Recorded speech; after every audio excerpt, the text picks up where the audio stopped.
শুভ সকাল সবাইকে।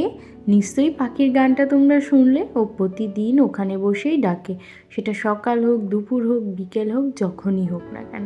ওর বাসাটা ঠিক আমাদের ছাদের উপরেই, ওই জন্য ওখানে বসে বসেই ও ডাকে।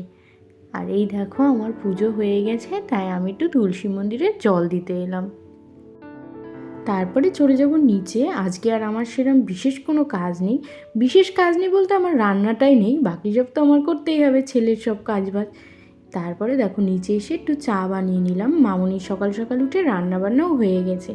এই যে একটু চা বানিয়েছি, আমি, মামুনি, বাবা তিনজন মিলে খেয়ে নেব। আমি এই বিস্কুট ভালো খাই বলে মামুনি এক কৌটো এই বিস্কুট এনেছে। আর এই দেখো ইলিশ মাছ কেটে দিয়েছে, এটা হবে দুপুরের ভাজা।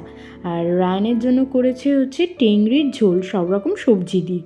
আর সকালবেলায় আমি একটু ইলিশ মাছ ভাজবো, সেটা হলো রায়নকে ভাত খাওয়াবো ইলিশ মাছ ভাজা আর ইলিশ মাছ ভাজা তেল দিয়ে।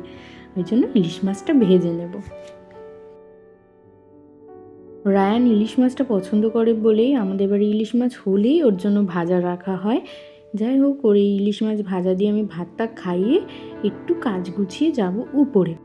ছেলেরে নিয়েই এসেছি, কারণ ওকে রেখে আসা যাবে না, একা একা থাকলে বদমাইশ উপরে চলে আসে, ওই জন্য ওকে নিয়েই এসেছি। আর এই যে মামুনি সকালবেলায় বেড কভার কেচে রেখেছিল মেশিনে, সেগুলো একটু মেলবো, আমি কটা জামা কাপড় কাচবো আর ঠাকুরের বাসন মাজবো। ভাই কি খাবা তুমি এখন? আমুল আমুর গ্রেপস খাবো। কি গ্রেপস? Red grapes. তো ভালো লাগে খেতে? Good boy. Good boy. Ryan আঙুর আর একটা কমলা লেবু খেলো, আর আমি এদিকে গুড় মুড়ি খেয়ে নিলাম। নিয়ে তারপর নিচে এসে ওর স্নান করিয়ে খাইয়ে ও টিভি দেখছে, আর আমি খেয়ে নিলাম ভাত। আজকে হয়েছিল ইলিশ মাছ ভাজা, চাটনি আর খাসির মাংস, এই দিয়ে খেয়ে নিলাম। বাবাই বলো গুড ইভিনিং, বলো একটু গুড ইভিনিং। গুড ইভিনিং বাবাই। বলি বাবা। আমি সন্ধ্যা দিয়ে নিচে চলে এসেছি। এবার ও বললো কী খাবো, আমি বললাম পপকর্ন রয়েছে আর কিছুটা মাখানা রয়েছে, ওগুলোই ভাজো, ওগুলোই আমরা সন্ধ্যেবেলায় চা দিয়ে খাবো। তাই যে ও করছে, ওর একটু ভিডিও করছি, একটু ইয়ার্কি মারছি তিনজন মিলে। আর এদিকে তোমরা একটু বাজনা শুনে নাও।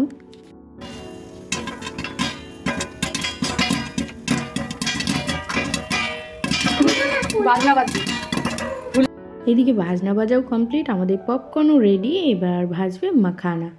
মাখানাটা প্রথমে ড্রাই রোস্ট করে তারপর একটু ঘি, নুন আর গোলমরিচের গুঁড়ো দিয়ে ভেজে নেবে।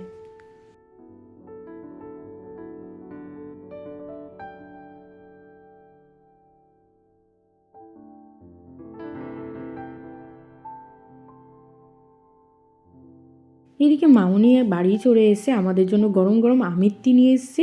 আর আমার ছোটো কাকিমার মানে আমার মৌ একটু পোলাও, পনির আর ভোগের প্রসাদ পাঠিয়েছে। এটা টোটালটাই ভোগের প্রসাদ আমাদের জন্য পাঠিয়েছে।